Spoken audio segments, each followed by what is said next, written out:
This podcast episode is made possible by wowdigital.com, your trusted partner for nonprofit and charity website and design. Hey everybody, listen up. You need to be rethinking how your organization deals with donations, and stay tuned for this episode with Josh Bloomfield from Givecloud.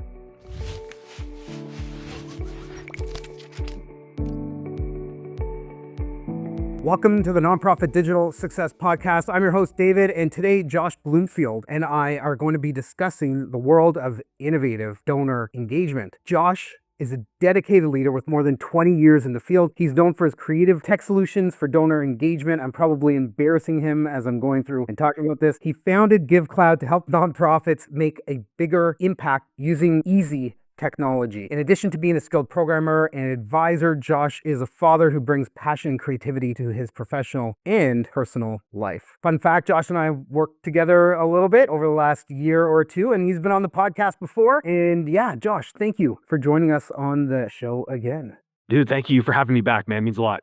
Yeah, my pleasure. So let's just jump right in. Can you discuss the shift from traditional fundraising to building trust with donors, and how could that benefit donors? Wow, great question. I struggle to answer the question only because there's so many different layers to it. The shift happening in digital fundraising is really being driven by the shifts happening in culture. We've become more isolated as a society as we all double down on our devices. Our interactions with each other have become more transactional. As a result, we're spending less face time together. It's looking more digital. We're distracted. And among other changes in culture, it's making it really difficult, not just for nonprofits, but for brands, even in the for-profit space, to build loyalty, to build connection between a customer or a donor and a cause or a brand. So we're trying to, instead of change culture around, the isolation and, our digital, not savviness, but digital dependence, which are two totally different concepts. We're very dependent on technology, doesn't mean we're great at using it. Instead of trying to change our culture around that, we're trying to change how fundraising works to adapt to the changes happening in culture. So what might it look like for a donation experience to resemble that, a more transactional experience? But would there also be a way to redeem that experience so that even though it's using the tactics of a transaction, we're also able to build a heart connection along the way and, revive kind of what our parents always told us growing up, which is it's better to give than to receive. How can we create a digital giving experience that, the money being given is for the nonprofit, but the experience of giving is actually a gift to the donor. They feel that true connection. They don't feel like they're giving a kind of token $10 donation just, as charity. They feel like they're making an investment in, making the world a better place. And David, like you and I were just talking before the podcast about even the goals in your own business around how many humans are going to be helped by the work you guys do at Wow Digital. That lofty goal that you shared, which is not about money, even though money's a conduit in order to, have that impact. You're doing it in your own business, focusing on the impact, focusing on the outcomes. How can we make the world a better place? And that meant a lot to me to hear that. It feels like something that could center your team, even just center your leadership around why we do what we do. That's kind of my long-winded answer on that. I think I answered it. You totally did, Josh. Okay. A couple things came to mind as you're talking about the digital dependence and how people are more isolated. I think COVID really pushed that maybe a decade early. Technology is getting less expensive over time. Cell phone plans are getting less expensive over time. More people are getting rid of their dedicated home phones now than 2 years ago, than 5 years ago, than 10 years ago. And people are walking around, with their devices and being able to just have it at their whim. Those dopamine hits, as I say that, my watch just dinged. I got a notification, right? Little hit of dopamine. Oh, yeah. Yeah, well, hey, right? I think there is a dependence, and for some people, it's a business dependence. Like when I leave my office, I grab my phone, I take it with me. Like if there's something that comes up, I want my team or the client or the vendors that we work with, like Givecloud, be able to get me, and I want to be able to respond. Part of that is it's an entertainment device too. There's a blurred line there between work and personal. Some people, one of my best friends, he's got two phones. He's got a work phone and his personal phone, and he's, turned off at the end of the day. There is a dependence that we have on technology, and I think that's only going to increase over time. Certainly with, I don't want to really dive in on AI on this episode, but the prevalence of AI is making technology even more ingrained in our day-to-day life. But lastly, to your point about emotional connection, the emotion is what's going to drive people to take some kind of action. And to all of you that are listening to this or watching this on our YouTube, it's that emotional connection that you really need to focus on. What is the impact that you're having? How is that going to benefit people? And then from the donation side, to your point, how do we get people to donate to the cause, not just give dollars?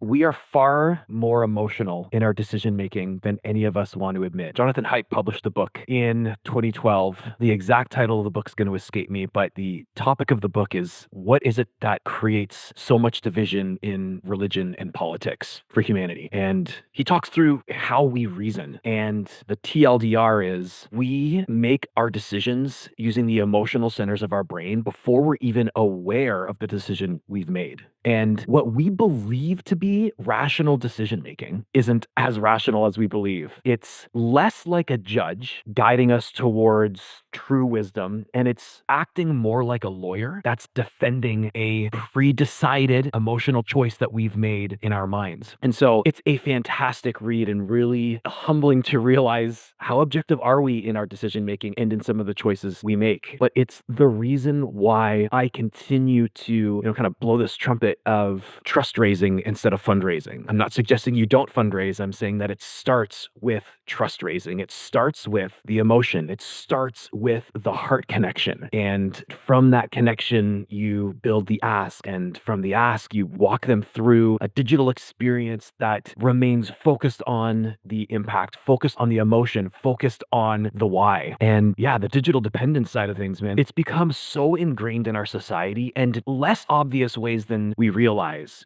People probably hear me talking about isolation and they think, oh yeah, of course, social media, we're all just scrolling on our devices. But I haven't called to order pizza in ages. I use my favorite, food app to order food. And so it's these insidious, it sounds negative when I say it that way, but these small moments happening in our culture, in our society that are setting a dependence, an expectation of a digital first engagement with a brand or with a cause or with the job I need to do. I even remember at one point I needed to fix my garage, and I went out of my way not to search for someone to fix my garage, but for an app I could use to find someone to fix my garage. And sure enough, I found a local app, and it was like the Uber of home fix-it stuff, and had someone fixing my garage within 24 hours. And just, I know we're all not wired exactly the same, but this is what's happening in our culture, especially with the insurgent generations.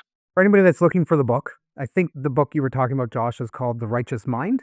That's exactly the book. There you go. So we will have a link for that in our show notes for anybody that's looking for that. It's not terribly expensive if you get it. We're talking about tech. If you get it on Amazon, it's somewhere around $20, something like that. So when we're talking about how nonprofits can create experiences that fulfill donors' desires, create the mental need, I guess, right, to engage that emotion and their financial needs, what do you see as like one of those key pieces that will help drive that? Wow. Well, I think it's humbling to note that not everyone can be swayed. People are wired with their own disposition, with their own preference. And so before even trying to convince someone, it's important that you're talking to the right people. Because if you're talking to the right people, you aren't going to need to twist arms. I'm a dog lover. One of our advisors is a dog lover, man. You could put any animal welfare cause in front of him and, he'd bark at the opportunity. Now, he's got kids, he's got grandkids, and it's not that, kids aren't close to his heart. There is something specifically about animals for him, whether it's, the dog he had growing up or the connection he had with animals with his father who has since passed. There's just a deeper level of connection where he knows that the difference he feels purposed to make on this planet is around animals. And the amount of money he gives towards these organizations is insane, but it's just how he's wired. So making sure you're speaking to the right audience is critical. And then telling that right story. How are you finding them and what story are you going to share? But really my passion is, how do you create a digital surface that somehow converts a story into a transaction? It's a delicate balance of art and science. And I'd love to get into the specifics, but the most critical part, if I were to try and sum it up, is try to find a way to commoditize your impact. So I'll give you an example from the animal welfare space. Perhaps it's nights of safe sleeping for an orphaned puppy. That's the commodity. And so how many nights do you want your donors to support? Or maybe it's a number of animals who get a certain kind of medical treatment. How many animals do you want to sponsor to be treated for whatever the medical treatment is? Focusing on the impact and trying to stay away from the how exactly. It's about the people, it's about the organism, it's about that deeper outcome. It could be with trees, for example. It's tough. It's not always a straight line. Working with organizations who build homes, for example, it might look like, square feet of home ownership or square feet of home. We tried an experiment with some organizations where it's like, what if it was a box of nails? What if it was, sheets of drywall? First off, that becomes almost too commoditized. Now the organization's committed to have to buy drywall. And what if they don't need that drywall? So focusing on a more generalized type of impact like square feet of home ownership or square feet of home or, hectares of, new growth for trees, or it involves a bit of a creative and strategic mind to kind of draw these connections. I was a little bit rambly. Did that make sense though? Yeah, absolutely makes sense. We need to have something tangible in the real world that these digital dollars are going to connect with people. But I want to take it back one step because I think that's a great tactic. Tactic sounds really harsh in the nonprofit world, but really that's what it is. What is the tactic you're going to deploy, right? And what Josh is saying is take the thing, the animal, the cause, the thing that you do, that you support, and figure out that connection there to make it feel more tangible. But I think what organizations need to do, and I think what a lot of them struggle to do, which is why I think there's a lot of organizations, like newer organizations, that are struggling to get off the ground, is they haven't done the persona research. They haven't created personas to identify what do these people care about, where are they hanging out, where are they spending their time, what is it that they're doing, what are their psychographics, so that you can then make that connection easier to happen. And I think a lot of organizations should really be thinking about psychographics when they're working through these marketing ideas and trying to figure out how can we actually connect with people.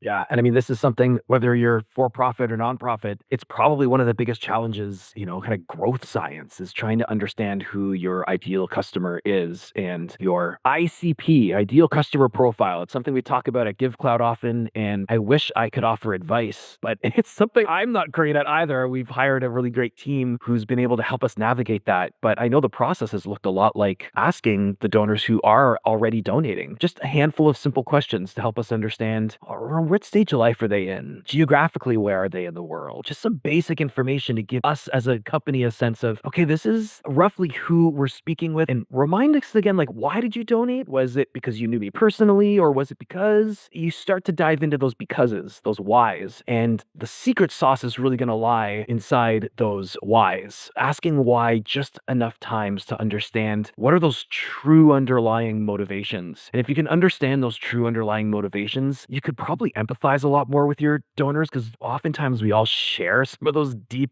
underlying motivations and understand how those motivations manifest in our decision making and why we support, in the example I've been listing, animal welfare organizations. And So I think as part of that, I love the why thing. I tend to do that quite often when we're meeting with our clients or our prospects. They're coming to us like, you want a new website? Why do you want a new website? Well, because ours is hard to manage. Well, why is it hard to manage? Because blah, blah, blah. We dive down 3-4 times until we actually get to we're spending too much time, we're not seeing the value. Okay, now we can actually have a conversation around how can we get you those things, right? And if you have a clear understanding from your donors, like why are they donating to you, then you have a better understanding of how you can emotionally connect with them to bring in more similar donors. And it's not all about the big donors. Yeah, organizations need major donors. Absolutely. But if you get enough people donating $20 a month, that's going to help you too. I think that's something to consider is stop asking for one-time donations and start asking for monthly donations. So if you're going to ask people for $50 or $100 a year, ask for $6 a month, $5 a month. And that'll be more stable money because you've got this recurring thing. And anybody that's willing to give you $5 a month, they're likely not going to cancel for a long time, because $5 a month, for some people, it's a lot of money. For people that are making donations, likely not a lot of money for them. So I think that's for organizations to consider as well. Before we hit record on this episode, we were talking a little bit about